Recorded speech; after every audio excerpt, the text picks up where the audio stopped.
this video sure has taken a lot longer than I thought it would, but here we are. My name is Bailey, also known as CringeMcCringle here on YouTube and on the TF forums. First off, I would just like to apologize for how long it has taken me to get this video out onto the channel. With it being fourth quarter and holiday season and working at Target, I'm working about 50 hours a week, plus doing a little bit of extra stuff on the side, so I haven't really had time to make this video as quickly as I wanted to, but it is now out, as you can probably tell by watching it. And if you can also tell, this is not usually where I do my stuff. This is actually at my mom's house. So here I am.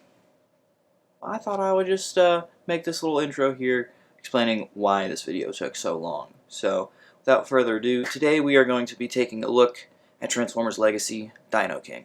First, we're going to take a look at the box, and it is quite pretty. It is very clearly inspired by the classic Japanese G1 box sets of the 80s, with some beautiful artwork of Dino King here on the front.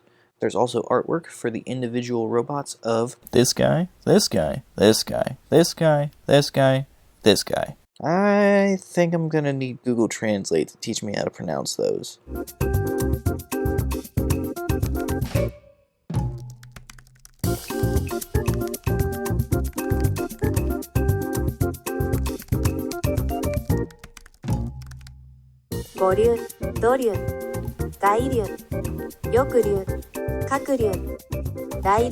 Alright, let's see if I got this. Goryu, Doryu, Gairyu, Yokuryu, Kakuryu, Rairyu. Oh, and look, there's some tech specs on the back of this box as well.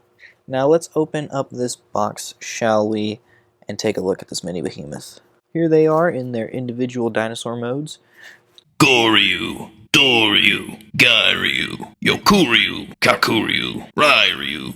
There's actually a substantial amount of differences, not only between the original toy from 1989 and the Victory cartoon. First off, these guys aren't pretender shells like depicted in the show.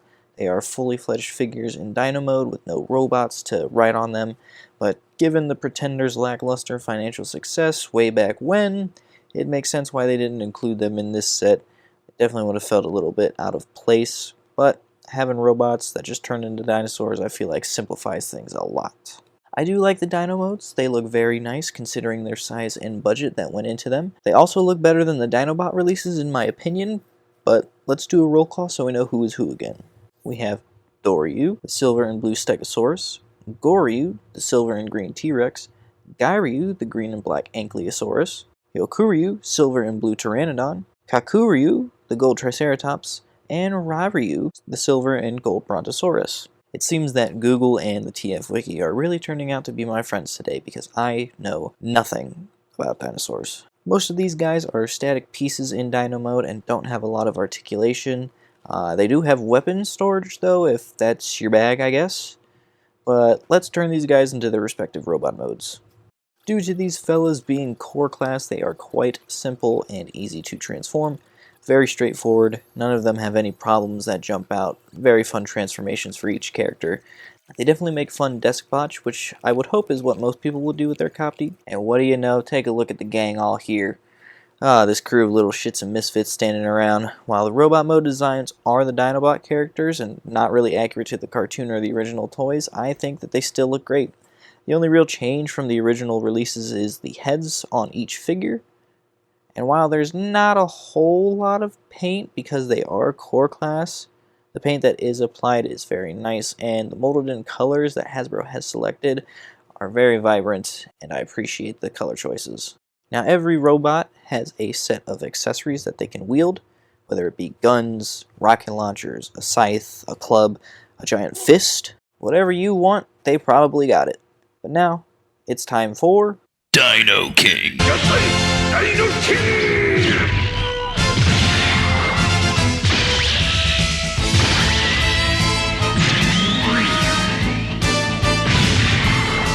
Turning these guys into their combined mode is such a treat.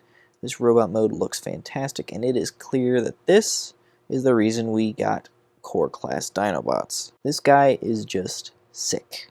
I love that he's got this asymmetrical design going to him, and the colors are very, very good. Green on the left side, blue on the right, gold in the middle with white, silver, and blacks throughout. It just looks good. And that head sculpt is menacing. He looks just absolutely pissed at the world around him. And those accessories we talked about earlier all combine into this giant axe thing that Dino King can wield to crush his enemies, as well as this little gun here that is a reference to his G1 toy. Again, thank you TF Wiki, because I had no idea. And then you combine that with the articulation, he can surprisingly hit some good poses. Now, the only downside to that is that his little feet plates, they like to pop off really easily, and that can get annoying, so be careful with those.